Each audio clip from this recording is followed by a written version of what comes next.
India முழுவதும் இயக்கப்படும் லாரிகள் மற்றும் சரக்கு வாகனங்களில் விதி மீறுவோருக்கு ஆன்லைன் மூலம் அபராதம் விதிக்கும் முறை அமலில் உள்ளது. பெரும்பாலான போலீசார் விதிமீறும் வாகன ஓட்டிகளுக்கு அபராதம் விதித்து வரும் நிலையில் சிலர் தங்கள் இஷ்டம் போல சாலையில் செல்லும் வாகனங்களுக்கு அபராதம் விதிப்பதாக இ-வாகன் சேவை அமைப்பினர் குற்றம் சாட்டியதோடு அது தொடர்பான சில ஆதாரங்களையும் வெளியிட்டிருக்கிறார்கள். மதுரையை சேர்ந்த லாரி ஒன்றின் ஓட்டுநருக்கு ஒடிஷா மாநிலம் அனுகுல் பகுதியில் சீட் பெல்ட் அணியவில்லை, போலீசாரின் சோதனைக்கு ஒத்துழைக்கவில்லை என்று ஆன்லைன் மூலம் 3000 ரூபாய் அபராதம் விதிக்கப்பட்டுள்ளது.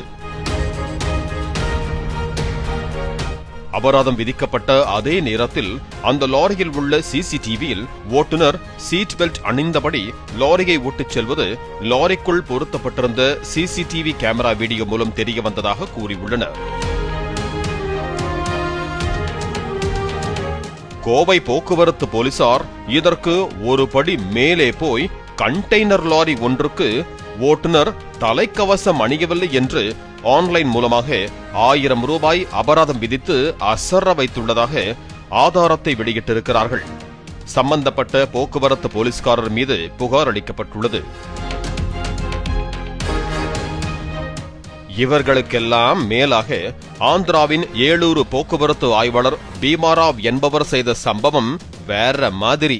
கடந்த 21ஆம் தேதி சிறிய ரக சரக்கு வாகனத்தை மறித்து போட்டோ எடுத்துக்கொண்டு வாகனத்தை அனுப்பிய அவர் பின்னர் சிறிது நேரத்தில் அதிக பாரம் ஏற்றி வந்ததாக கூறி அந்த சரக்கு வாகனத்திற்கு 1,17,80,00,000 ரூபாய் அபராதம் விதித்துள்ளார்.